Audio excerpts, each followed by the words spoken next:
Hey everybody, this is Bobby Deeds, Wildlife Specialist for Record Rack Deer Feeds here today with your weekly nutrition tip. I'd like to talk a little bit today about when to start feeding and why.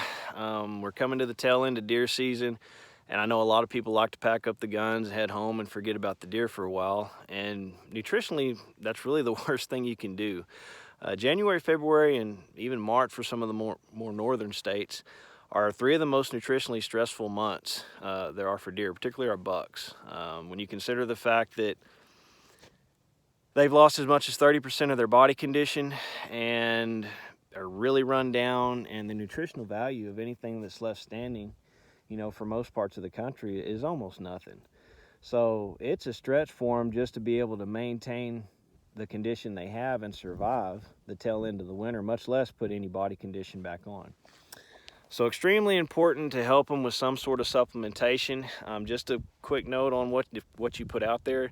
Try to stay away from real high grain type rations, because when you get an animal that's really run down from a nutritional standpoint and give them a really high starch type diet, you can do more harm than good. You can actually cause acidosis and kill them. So be sure you're giving them a balanced pellet, preferably free choice. And I'll even put hay out sometimes, some good alfalfa hay, if we get into some really extreme conditions where there's no forage at all. So just a important rule of thumb, if you want to keep those middle-aged class deer that we were trying to get to maturity alive, give them some groceries. And the other thing that people forget about is body condition is always going to take precedence over antler development.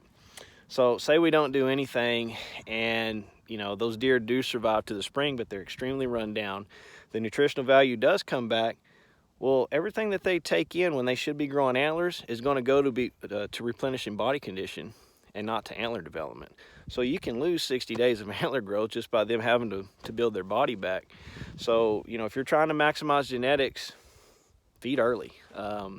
If I only had a budget and I could feed for 90 days and that was it, January, February, and March is where I would put my money. You're going to influence them more in the next 90 days than you will any other time when we're talking about free-range deer. Hopefully we get a good April and May, get a good spring, and that'll push them on through. But if you want good results, you want to maximize genetics, you want to get more bucks into the next season, feed early. Don't forget about them now, because deer season's over, they're out there and they're trying to survive. So anyways, hope this helps. If you'd like to learn more about supplemental feeding, like to learn more about Record Rack, look us up at recordrack.com. Give us a call. Thank you.